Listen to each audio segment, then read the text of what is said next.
Today on Screener to Stream It, a rip-roaring good time with Rock'em Sock'em Robots.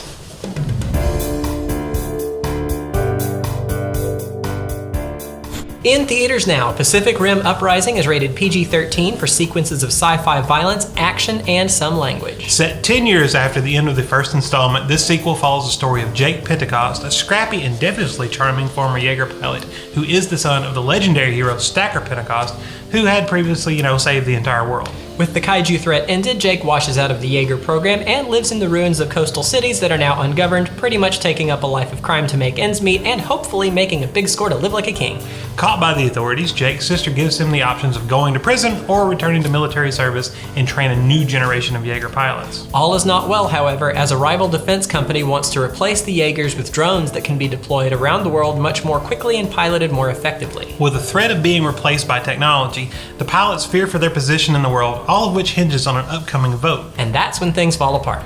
A mysterious new Jaeger attacks the summit, and while heroes manage to mitigate some of the damage, it all but guarantees that the drones will be the defense of the future. However, it also sets off a manhunt of sorts and a chain of events that destabilizes the entire region and threatens the safety of the world. So, we've got top-notch special effects, plenty of action and violence, and we like violence, and great characters that you want to see succeed. So what are we going to rate this one? Well, we averaged it out to 4 stars.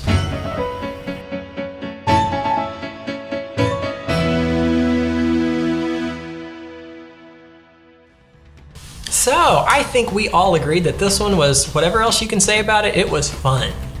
And we always said, no matter what a movie is, if it's fun, it's entertaining, it's still a good movie. Yeah. And I don't know, you kind of got to take it with a grain of salt. It is a movie about guys and giant robots fighting giant alien creatures that come through a rift through space and possibly time. And I can suspend my disbelief that far. And why not? It's like we said, fun.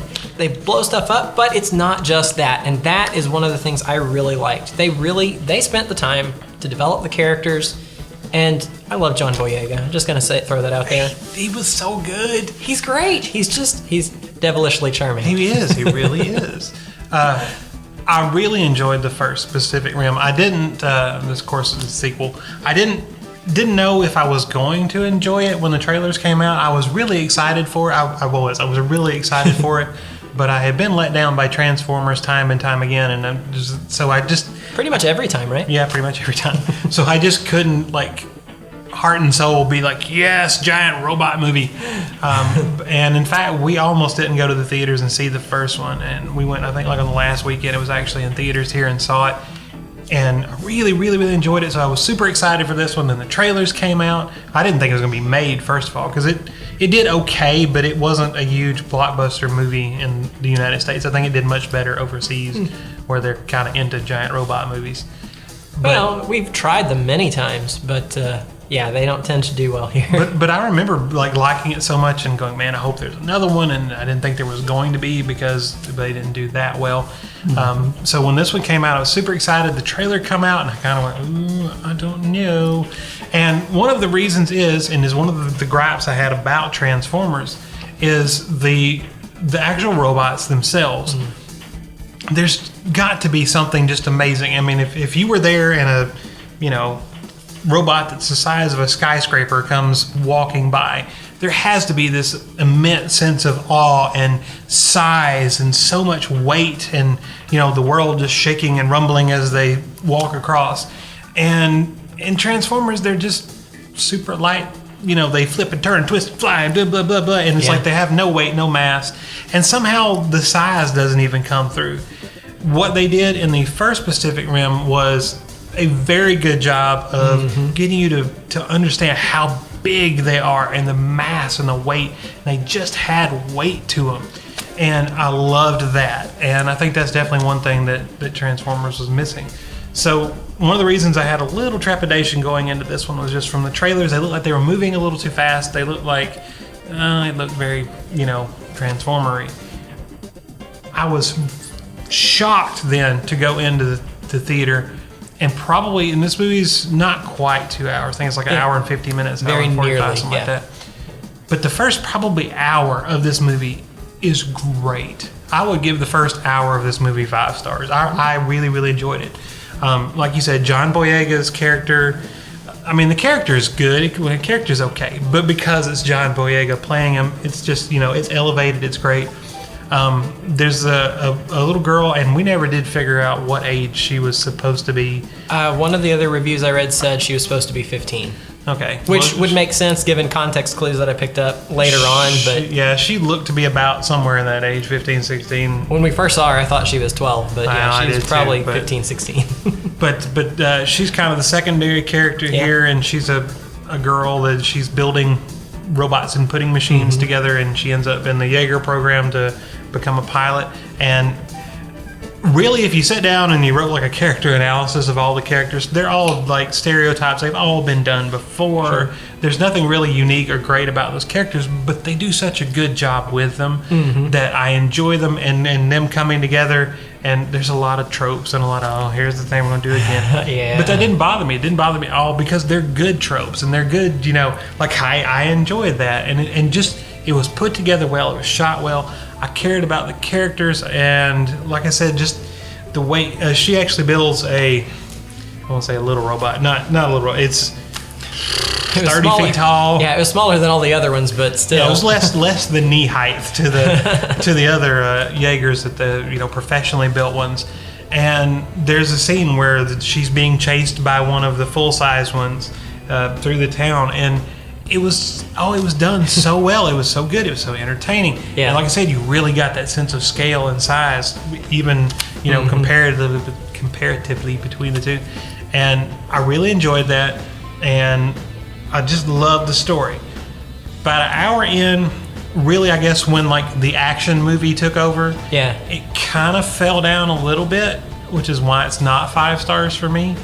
And the reason is just, I don't know, it does kind of go Transformer-y. It goes a little bit. They start moving a little faster. They start doing some things. And there's some, like you said, we talked about this earlier, but there's some just ridiculous, there's some ridiculous physics, which I'm okay with. There's some ridiculous like plot points, which I'm okay with. There's some ridiculous characters and events that take place. And it's just like, But again, I enjoyed the rest of it so much that it didn't just destroy the movie for me. It took it down a little bit. No one of them would. But each one, to me, knocks it down just a little bit and a little bit more. And by the time you add all those things up, it's, again, not a 5 star. For me, just a little lower, but it was still fun. In spite of all that, it was still fun. So I had such a good time with it. So I would have rated it higher than you did. I mean, I did rate it higher than you did, but it's just because it's great popcorn. I had the popcorn and the movie's going, and I was just in it, and I was enjoying all the stuff that happened. Let's talk about some of the things that I kind of knocked it down a little bit. Well, for me, I mean, I like sci-fi, I do. I don't like sci-fi I don't mind if they violate physics a little bit, but when they do it just blatantly and like they're not even trying, that bothers me. And there were a couple of moments where it felt like they weren't trying. Now, they may have had an explanation. You could probably explain most of them away, but I don't know. I don't know how deep I want to get into them because of spoilers. Right. Well, there was just some ridiculous physics things in there, violating the laws of physics. And again, giant robots and giant aliens. Right. And so it's okay. But we're already pushing that envelope. But the thing that got me about it was, in like 4 seconds, I could find a better way to have done it, or think of an alternative way to have done it. It's like, okay, why did we pick so that's your solution? Why don't you just do this? They just threw some ridiculous stuff in there, and it almost felt like 2 different movies, really, like they switched directors halfway through. And we got kind of this, because the first part of the movie is about the characters. Now, there's giant robots, there's a couple of like action sequences and fights and some things like that going on, but it's about the characters, which is the development phase. But when it kicks into action movie mode, it goes in high gear. It really does. It kind of goes full bore, and it kind of goes a little too far. Yeah. And like I said, some of the action sequences, they still better than Transformers. Absolutely. But it just not as good as the first Pacific Rim, as far as I thought the like Jaeger fights and the kaiju fights, and it was like, I don't know. But as sequels go, it was a very good sequel. Because most sequels are just bleh. But this one, it was a good sequel. Definitely worth watching.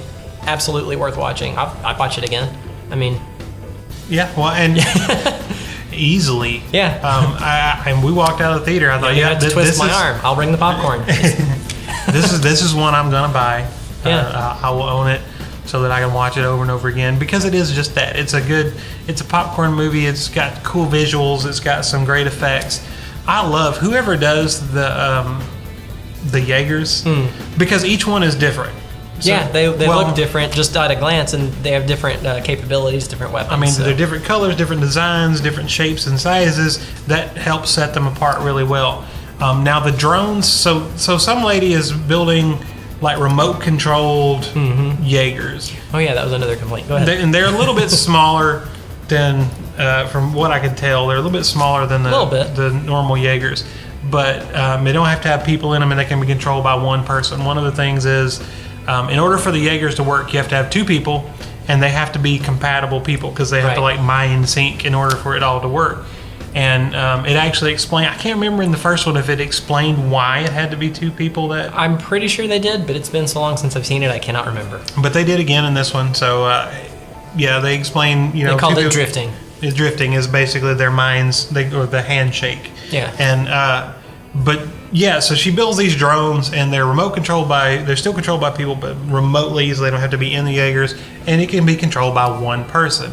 And that's supposed to be a really big deal, because now anybody can pilot it, rather than having to find two people that will are sync compatible, well. Yeah. Sure. And a pilot that's really good, if he gets destroyed, well, he's safe, somewhere on the other side of the planet. So he just turns on another drone and goes back into the fight. So, but my problem movie-wise with the drones was they were mass-produced. Like, it showed the assembly line of them coming out, and they were all exactly the same. They were very generic looking, very blah blah blah blah blah. Yeah. They actually look kind of familiar. I swear that they design look like stormtroopers. Now that I think about it, they were the white with the black. I wonder if that was surely that was on purpose. Had to be. But the shape of them looked like something, and it just escapes me. But it's something I've seen before. I'm not sure. But I loved, conversely, the actual Jaegers, because, like you said, one of them's bright orange, one of them's green, and they're just completely different shapes with different abilities and different. One of them has a laser sword, one of them has a whip, one of them has basically like a giant flail and huge spiky ball on a chain. I like the big spiky ball. And so they have their own unique aspects to them, and that sets them apart. I really like that. That's a nice thing. And whoever does that, like the design of them, they're really cool looking. They just are. Yeah, they did look cool, and they've got the jet engine in the chest or whatever that thing was. Spinning blades, engine-y thing. So at some point in the movie, they go into the nerdy scientist place, and he's running around, and they have little models all over the place of the kaijus, and I was like, man, I'd love to have some of those those models of the Jaegers, because they were really cool looking. So I really like the design of them. I thought they did a good job, like I said, with picking the characters, or not picking the characters, but picking the actors to play the characters. Good casting all around. Good casting.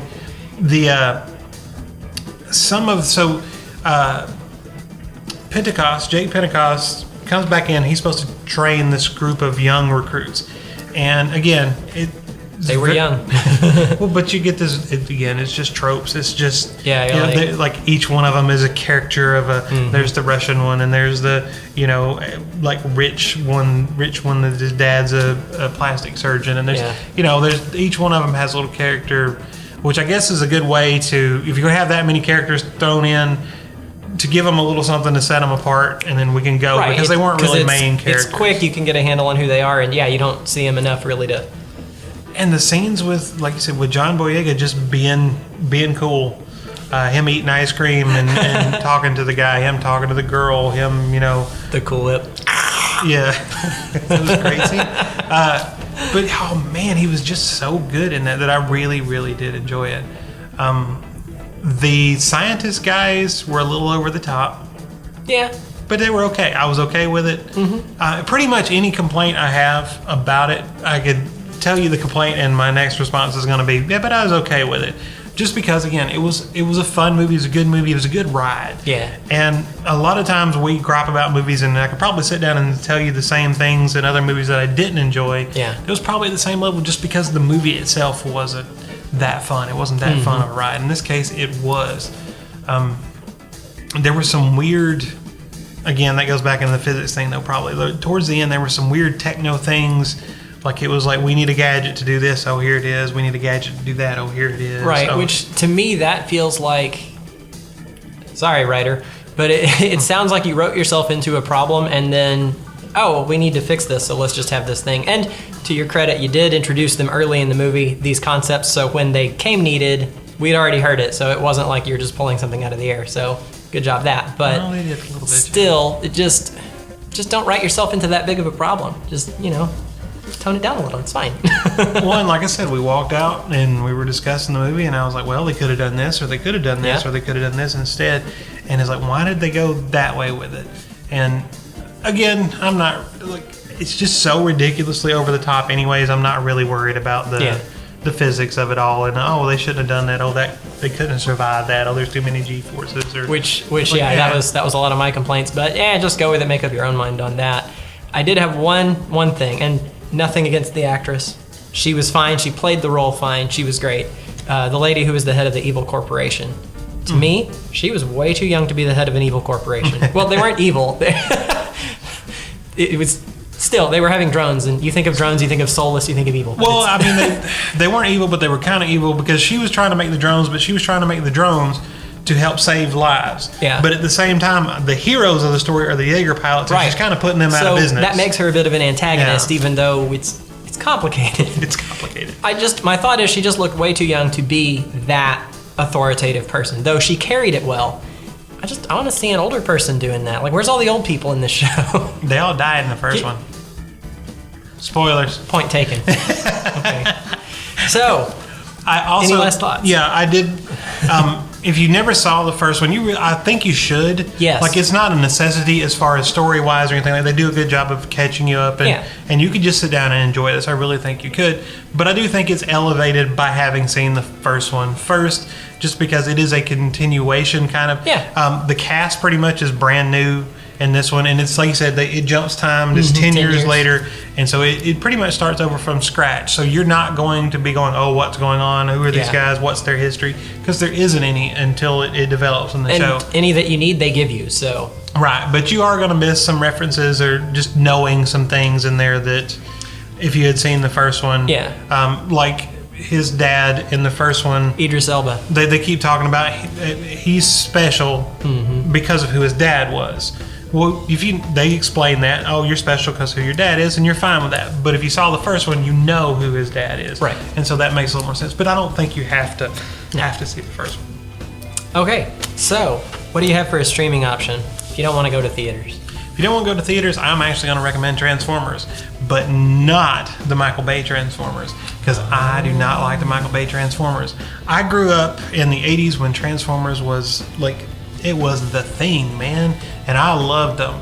And so I'm going to say 1986, the Transformers movie. Yes. So it's PG rated. It's PG rated. It's a cartoon based on the Gen 1 Transformers, and it's PG rated. And I found out later that, man, how times have changed. So nowadays people are trying to get movies rated down. Well, we want it rated. We don't want it rated R. We want it PG. We want it only PG. We want it rated G. So we're going to reach a broader audience. Well, back then, the opposite was true because no one went to see, not in mass G-rated movies. So they wouldn't distribute G-rated movies as widely as they would a PG movie. So oddly enough, there's about 3 swear words in the cartoon that they just put in there to get a PG rating so that it would see a wider release because of PG funny. Instead of G. And I thought that was hilarious. But anyways, it takes place... it's kind of in the middle of the cartoon, but basically you have a big battle between the Autobots and Decepticons at the first, and it's probably the biggest, most epic battle in Transformers history, like right there at the first. And shortly thereafter, Unicron shows up, which is a planet robot. He's a planet-sized robot that is working his way across the galaxy, devouring planets and using them as resources and fuel. And Autobots and Decepticons kind of have to come together, and because now this huge threat is coming. It's headed towards Cybertron, and it's going to, devour and destroy everything. And how do you fight a planet-sized robot? but it's full of great. I love 80s music. It's got, I mean, Weird Al Yankovic and just all kinds of just over the top, weird but wild and really good, like 80s hair metal in it, and it's just a really, really, really fun ride. And like I said, it is rated PG-13 for the PG or PG-13. I'm sorry, PG. It's rated PG for the swear words. I don't know if PG-13 was a thing back then. But they just, for a couple of random swear words thrown in there. But other than that, it's a cartoon. Yeah. And you can find a lot of places. They had the 30th anniversary not long ago, and they put out the special edition disc, which I bought. But it's really good. It's really fun. I'm going home and watching it again. So yeah, if you don't want to go see the big giant robots on the screen, stay home, watch the big giant robots on the TV with the 1986's Transformers, the movie. Well, I'm going with not big giant robots. I'm going with little tiny robots. Well, they're not tiny. They're human size. 2004, PG-13, iRobot with Will Smith. And the thing that's the most similar was that fear of humanity being replaced by technology, which is very strongly played in iRobot. Not as strongly played in Pacific Rim. So there's some vast differences here, but That's true. But the Jaeger pilots, had that fear that they were being replaced by this kind of automated system. And iRobot, the main character, I forget his name, but it was played by Will Smith, had that same fear because robots had been introduced into society and they were being very helpful, kind of like, your smartphone, only they had legs and could do stuff for you. And so it ended up being that there was this sinister plot that he believed was there and nobody else believed him. They thought he was crazy. But it ends up being kind of a really wild ride when a scientist gets murdered apparently by a robot, which is impossible. And the story really kicks off from there. That one really banks on its twists and turns, so I'm not going to tell you much more. Definitely worth a watch. And the robots do fight a lot of stuff throughout the movie, so it's got some action, got some bit of the violence, so, Anyway, that's all our time today. Thank you for watching Screen It or Stream It. And remember, don't take your kids to the movies on Tuesday nights because that's when we go.